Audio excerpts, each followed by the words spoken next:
Hey everyone, welcome to day 6 of 31 through Ezekiel and Daniel. There are passages in Ezekiel that do not begin with comfort but with confrontation, texts that strip away illusion not gradually but decisively, forcing us to see what we would rather reinterpret. Ezekiel 15 is one of those moments, opening with a question that feels almost too simple until it settles. How is the wood of the vine better than any other wood? Ezekiel 15:2. Israel had long embraced the identity of the Lord's vine, planted, cultivated, and sustained by his care. But the Lord presses beyond identity and purpose, exposing a truth that cannot be avoided. A vine is only as meaningful as its fruit. Unlike other wood, it cannot be shaped into something useful, nor can it bear weight or structure. Its value is singular, and therefore its failure is unmistakable. If it is thrown into the fire for fuel, and the fire devours both ends of it, is it useful for any work? Ezekiel 15:4. The severity here is not excessive, it is functional. A fruitless vine does not lose part of its purpose, it forfeits it entirely. As A.W. Tozer writes, God never alters the robe of his righteousness to fit the man, he alters the man to fit the robe. Covenant was never meant to affirm identity without first transforming behavior. Where fruit disappears, the illusion of identity cannot remain intact. Chapter 16 lens, shifting from function to relationship, and in doing so reveals the depth of what has been lost. Jerusalem is portrayed not as a city, but as an abandoned child, unwanted, exposed, and left to perish until the Lord himself intervenes. I passed by you and saw you struggling in your own blood, and I said to you, live. Ezekiel 16:6. This is the beginning of covenant, not rooted in merit, but in mercy.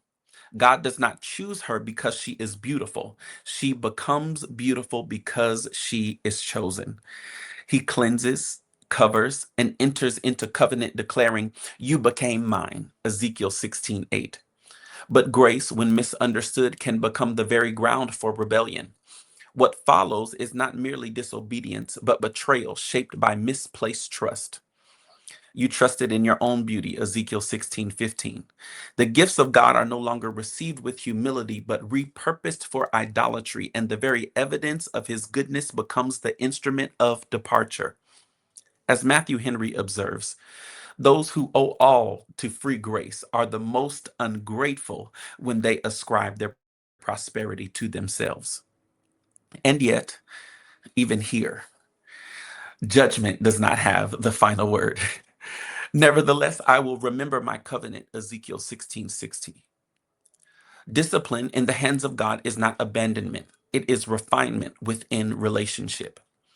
Chapter 17 returns to symbolism, and the message remains piercingly clear. Through the imagery of eagles and the vine, the Lord exposes a deeper issue, not just spiritual unfaithfulness, but misplaced dependence. Zedekiah seeks stability through political alliance rather than covenant trust, exchanging divine covering for human strategy. Shall he prosper? Shall he escape who does such things? Ezekiel 17:15. The question answers itself. What appears wise in the moment often reveals itself as fragile over time. As John Bevere writes, the fear of the Lord keeps us from substituting covenant convenience for covenant. I'm sorry. And still, the chapter does not end in collapse, but in promise. I will take from the highest branch and plant it on a high and prominent mountain. What human effort cannot secure, God himself establishes. While kingdoms maneuver and alliances fracture, the Lord plants something enduring, something that will grow, extend, and become shelter for many. As Joshua Giles notes, what God plants, no system can uproot. Ezekiel 15 through 17 leaves us with a sobering clarity. Fruitlessness invites discipline. Grace increases accountability. And strength, apart from covenant, is ultimately illusion. The vine was never meant for display, but for fruit. And covenant was never meant to be remembered in sentiment, but lived in obedience.